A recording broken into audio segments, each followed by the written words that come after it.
Hello children, welcome back. We will start from human respiratory system. So this is, as you can see, a normal human respiratory system which I have done. Let me label it. The first, here, this opening, which is our nose, they are called as nostrils. We are having two nostrils. Now nostril is connected to nasal cavity. It is a cavity which is lying in between our eyes and in between our nose. In between our mouth. So this is a cavity which is located here in this portion. Now this nasal cavity is connected to the pharynx. Okay, pharynx is the connection between food pipe and windpipe. In the pharynx, it is the main connection between food pipe and windpipe. Here one small tissue-like structure is present. It is called epiglottis. Epiglottis. So this epiglottis, it is a small tissue-like structure. Its function is to close one of the pipes during respiration or eating. One of the pipe is esophagus and one of the pipe is windpipe, that is trachea. Now this epiglottis, it is bifurcating it or it is separating both the pipes. So when we are eating or when we are swallowing it, then it is closing our windpipe.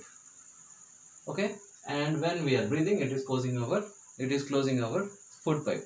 Now sometimes you might have known or you might have experienced that while eating, if you will talk, then some amount of food or some amount of water is coming out through your nose. That is because the esophagus is closing the main food pipe. As a result, the food is going or the water is going to the nostrils.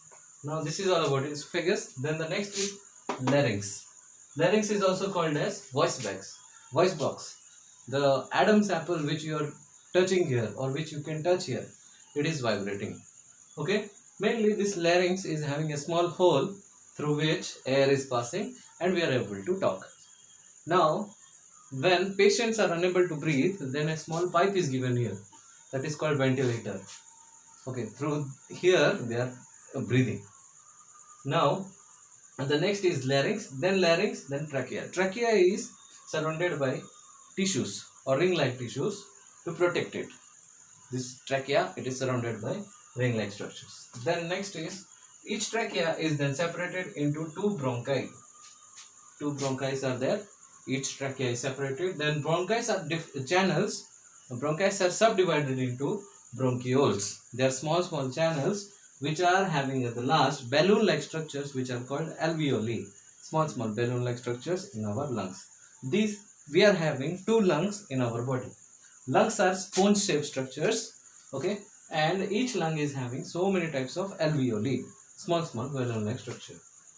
The region, the space between each lung and the outer cavity is called as thoracic cavity or chest cavity. Now each lung is covered by diaphragm. It is an elastic structure. You might have known it in digestive system. This diaphragm is having a very nice function. I am going to explain it. Now first of all, let me start from inhalation. So when inhalation takes place, when we are breathing, this diaphragm, it is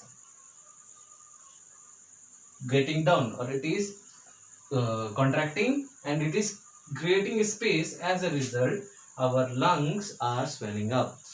Our ribs which are protecting the lungs, they are also swelling up and we are getting a big chest cavity. As a result, our nostrils are taking in oxygen through the help of nasal cavity, through trachea and all, and our alveoles are becoming swollen. Alveoles are having very thin wall and they are supplied with hemoglobin, or that is blood, the red color pigment in the blood. Hemoglobin allows oxygen to take in, and if this hemoglobin, it transfers the oxygen to various parts of the body. Now these alveoles are supplied with carbon dioxide blood, and as a result exchange of gases takes place. Alveoli exchange the gas they take in oxygen in hemoglobin and they take out carbon dioxide, which is again passed into the alveoli. Then after some time, this diaphragm, it is relaxing. It has come down and will go up. As a result, the cavity is becoming swollen, relaxed, and it is contracted. So all the carbon dioxide gas is lifted the same way out. It is having only one channel, so don't think that you are taking oxygen from one side and you are taking out carbon dioxide from another side. It is not possible. Two nostrils are there, and through that way only oxygen and carbon dioxide are taking place. Now, next thing is hemoglobin. When we talk about hemoglobin, it is called as respiratory pigment.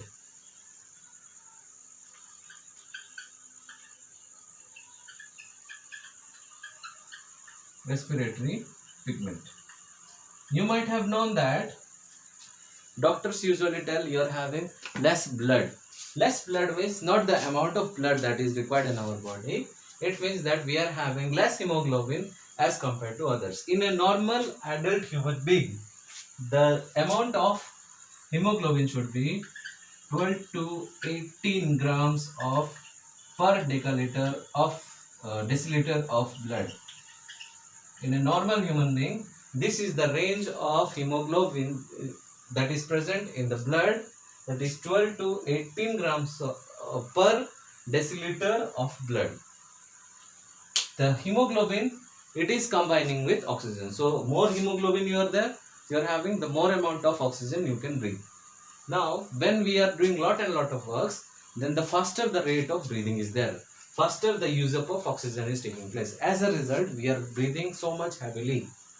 Now you might have known that smoking, what the persons are doing, in place of taking in oxygen, they are taking carbon dioxide or carbon monoxide, the smoke, what they are doing. So in place of this hemoglobin, oxygen, where oxygen is to be added, in place of oxygen, carbon monoxide is added. As a result, these two lungs, they are getting compressed. Okay, so this is all about hemoglobin. Now you might be asking, sir, hemoglobin is red in color, that is why our blood is red. Yes, it is one of the function, but the main function is to carry oxygen from the lungs to different part of the body. It is the work of hemoglobin.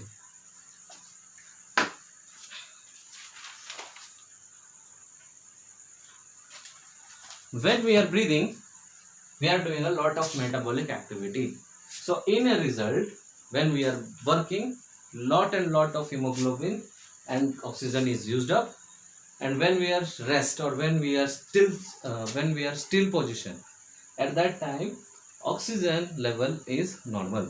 So the more amount of work you will do, more oxygen you can breathe, and the less amount of work you will do, less oxygen you will breathe. So this is all about respiration. In plants, respiration is not there because they are not having any particular organs. Simply in photosynthesis only they are respiring. So this is all about respiration. You may comment it, and you can also ring up to me or you can call me if any doubts are there. Thank you.